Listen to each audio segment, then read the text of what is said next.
নিজেই ভুল করছে, নিজেই হাত দেখাচ্ছে, আমাকে বলছে দেখে যা। এই জায়গাটা বেলা শুরুর শুটিং হয়েছিল ঠিক, আর নিচ দিয়ে বয়ে যাচ্ছে এটা অজয় নদ। গুড মর্নিং সবাইকে। অনেক দিন পর আবার নতুন করে ব্লগে চলে এলাম, বেশ কয়েক মাস পর। অ্যাকচুয়ালি কিছু কাজের জন্য তোমাদের সাথে সেইভাবে ব্লগে অনেক দিনই ডিটাচ ছিলাম, বাট চলো আজকে একটা এই গরমে, আজকে হচ্ছে 20 তারিখ, এপ্রিল মাসের 20 তারিখ, আর গরমে একটা রাইড করার একটা প্ল্যান হয়েছে। খুব দূরেও নয়, খুব বেশি কাছেও নয়, আর একদম গরমের জেলাতে, যেটা সবথেকে পশ্চিমবঙ্গের ওইদিকে ওই সব জেলাগুলোতে বেশি গরম পড়ে, শান্তিনিকেতন। ঠিক আছে, তো চলো, অলরেডি 6টা বেজে গেছে অনেকক্ষণ আগেই, তো বেশি লেট করব না, কেন বেশি লেট করলে আরও গরম বাড়বে, রোদ উঠে যাবে। অলরেডি ফোকাস মারতে শুরু করেছে। অবশ্যই ব্লগে থাকবে, পাশে থাকবে। অনেক দিন পর আবার নতুন করে ব্লগ করতে পারছি। অবশ্যই তোমাদের সাপোর্ট আর ভালোবাসার জন্য ব্লগটা আমি আবার নতুন করে করতে পারছি। তো আগের মতো অবশ্যই সাপোর্ট, ভালোবাসা এবং পাশে থেকো, সব সময় থেকো। চলো, যেতে যেতে কথা হচ্ছে। চলো ফাইনালি উঠে পড়লাম রাস্তায়। এখন থেকেই যানজট শুরু হয়ে গেছে রাস্তার উপরে। সামনে সাঁতরাগাছি পেট্রোল পাম্প, তো ওখান থেকে গাড়িটা ফুয়েল আপ করবো আর একদম বেরিয়ে যাব ডানকুনি টোল প্লাজার উপর দিয়ে। যাই হোক, চলো তো সাথে থেকো। অনেক দিন ব্লগ বন্ধ ছিল কিছু কাজকর্মের জন্য, তো এখন মানে কথা বলতে গেলেও যেন কেমন একটা ব্যাপার, মানে সেই স্পিডটা পাচ্ছি না। এই ঠিক নিচটায় আমাদের বাক্সারা গেট, আর ওইটা দেখা যাচ্ছে সাঁতরাগাছি স্টেশন, ওর পাশ দিয়েই যাবো। ঠাকুরকে ডাকছি যদি একবার আজকে মেঘলা পাই তো অনেক বেটার হবে, কেন কি এত রোদ। চলে এলাম পেট্রোল পাম্প, এখান থেকে গাড়িটাকে ফুয়েল আপ করে নেবো। চলো বাবু, ফুল ট্যাঙ্ক করে দাও। নর্মাল। হ্যাঁ, কত করে যাচ্ছে গো? আচ্ছা, চলো।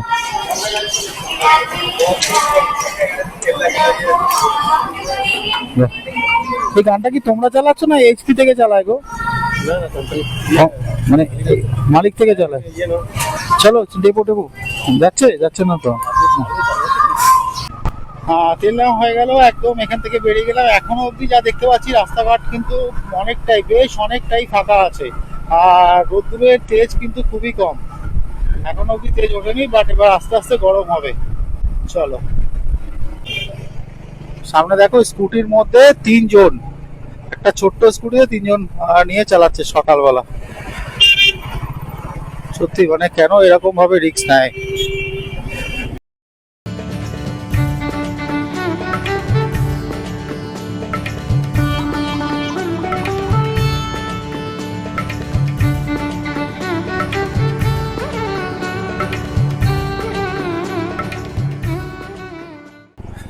চলে এলাম ডানকুনি টোল প্লাজা, ব্যাস এইভাবেই সোজা আর কি। আর একটা জিনিস দেখতে পাচ্ছি, এখন ঘড়িতে বাজে 7টা 31, আর এখন থেকে কিন্তু রোদটা বাড়তে, মানে তাপমাত্রা কিন্তু বাড়তে শুরু করে দিয়েছে অলরেডি। চলো, যত তাড়াতাড়ি ইন করা যায় ততই ভালো। দেখো মেটিওর এর ট্যাঙ্কিটা কালো দিয়ে পুরো ঢাকা। তো এখনো গুগল দেখাচ্ছে 3 ঘন্টা 3 মিনিটের মতো। অবশ্যই বেশি লাগবে, কেন এত সিগন্যাল, এত রাস্তার কাজ হচ্ছে, যে ফ্লাইওভারটা বন্ধ আর এখানে পুরো সিগন্যালে দাঁড়িয়ে আছি।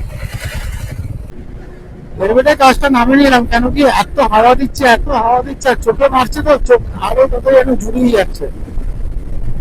আর এই জায়গাটা হেভি লাগছে, এই জায়গাটা মানে ফ্লাইওভারটা নতুন আর কি ওপেন হয়েছে।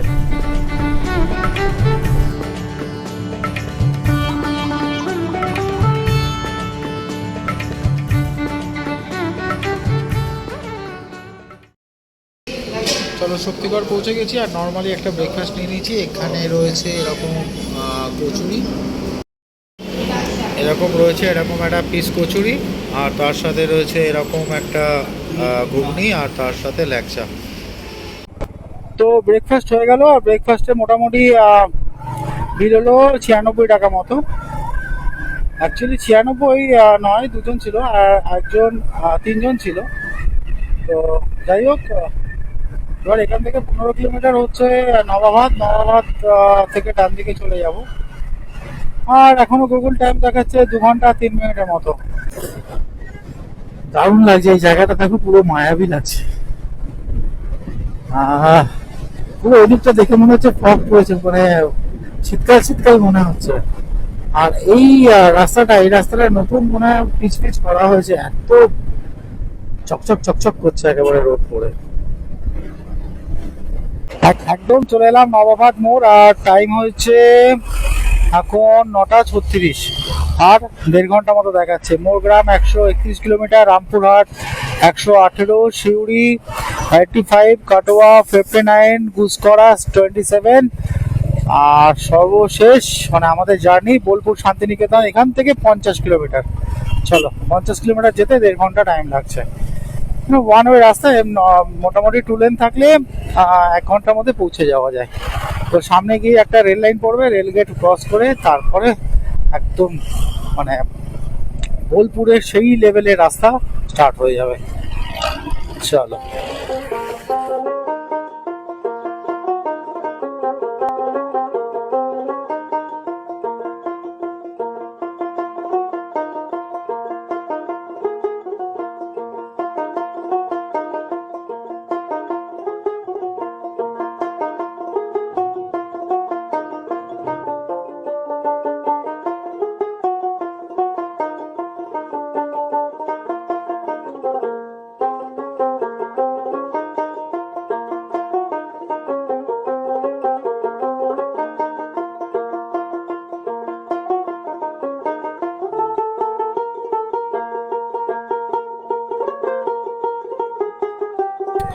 আমরা কিন্তু বীরভূম ডিস্ট্রিক্টে এন্টার করে গেছি, আর কিছুটা গুগল টাইম দেখাচ্ছে, আমি দেখাচ্ছি না, গুগল দেখাচ্ছে 1 ঘন্টা 11 মিনিট মতো।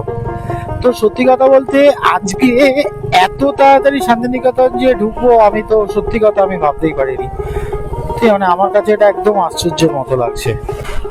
এই জায়গাটা বেলা শুরুর শুটিং হয়েছিল ঠিক, আর নিচ দিয়ে বয়ে যাচ্ছে এটা অজয় নদ। একদম শুকনো খটখটে হয়ে গেছে, চারিদিকে বালি পড়ে রয়েছে। বর্ষাকালে কিন্তু এই নদ কিন্তু একদম ফুলে ফেপে ওঠে। চলো, ওই দিকটা একটু জল দেখা যাচ্ছে, ওই দিকটা।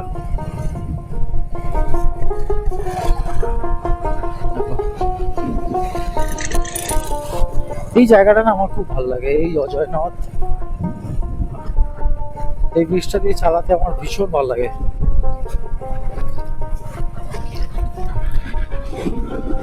ঠিক এই জায়গাটা বেলা শুরু শুটিংটা হয় আর কি।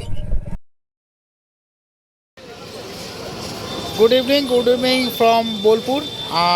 এখানে এসে পৌঁছেছি তখন 11টা বাজে, আর তারপরে ব্লগটা কন্টিনিউ করতে পারিনি, এত টায়ার্ড ছিলাম এত রোদের মধ্যে। বাট রুমটা তোমাদের সঙ্গে শেয়ার করতে পারিনি, আর দুপুরে কি লাঞ্চ হয়েছে সেটাও আমি দেখাতে পারিনি। তো যাই হোক, এনিওয়ে কিছু কন্টেন্ট মিস হয়ে গেছে। তো বোলপুরে আমি একটু দেখাই।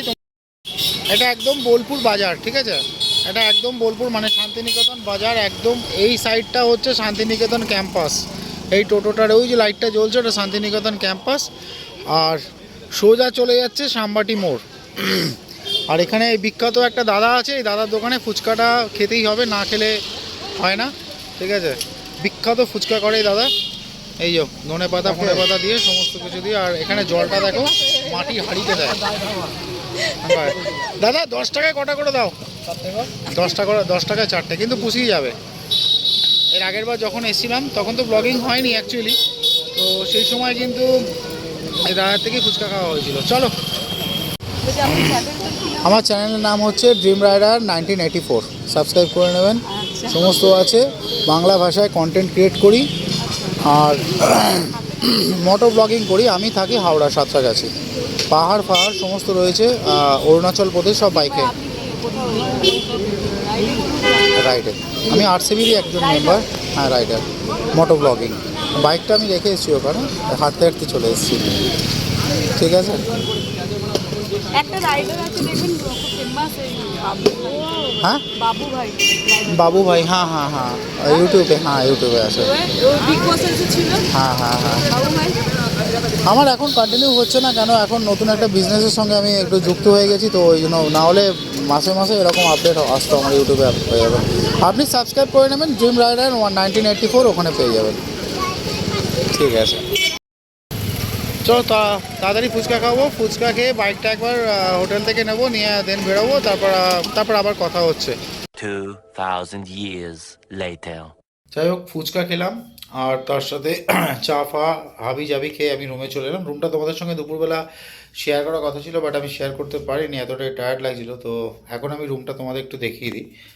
এখানে চাবি রাখে, এখানে সুইচ বোর্ড, এখানে বক্স রয়েছে, এই যে টিভি রয়েছে, একটু পর আমি খেলা চালাবো, আর একটা হেল্পলাইনের ল্যান্ডলাইনের ফোন রয়েছে, এরকম একটা টেবিল, আর এরকম একটা ছোট্ট বেড রয়েছে, আর এখানে একটা ওয়ার্ড্রপ টাইপের রয়েছে, আর আমি রয়েছি এই যে বলছি ওয়ার্ড্রপটা, অনেকটাই জায়গা আছে ভেতরে। ঠিক আছে, এই এই এই বন্ধ হয়ে গেল।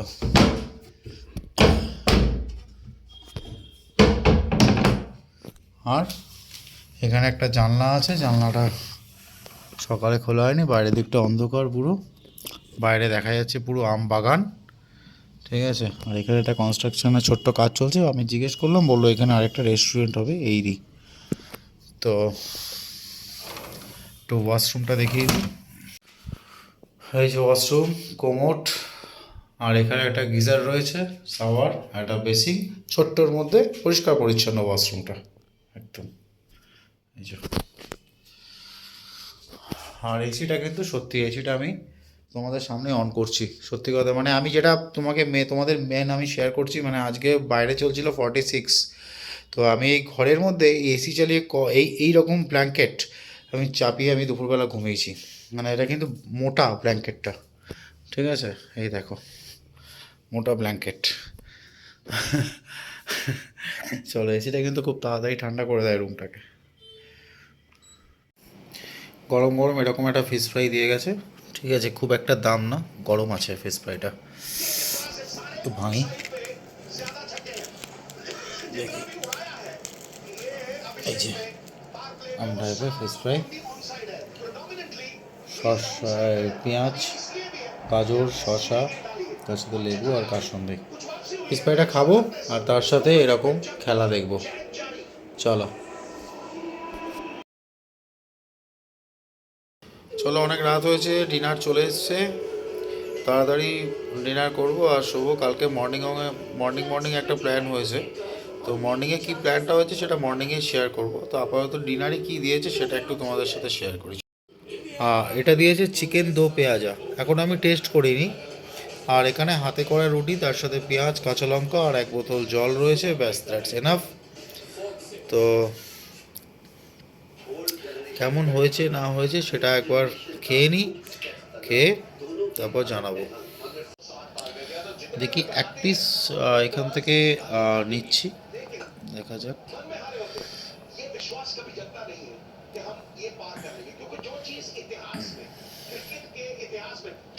পুরো মটন ফিল লাগছে, পুরো মটন ফিল লাগছে পুরো।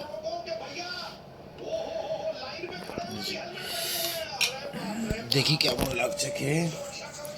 রুটি ছিললাম, দেখি একটু নিলাম।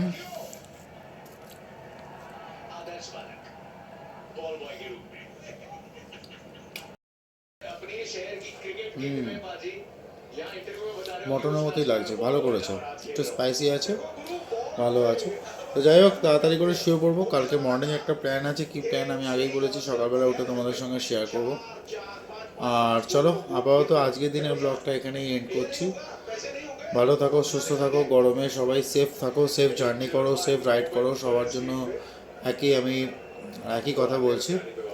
Tata, take care, good night from Santiniketan.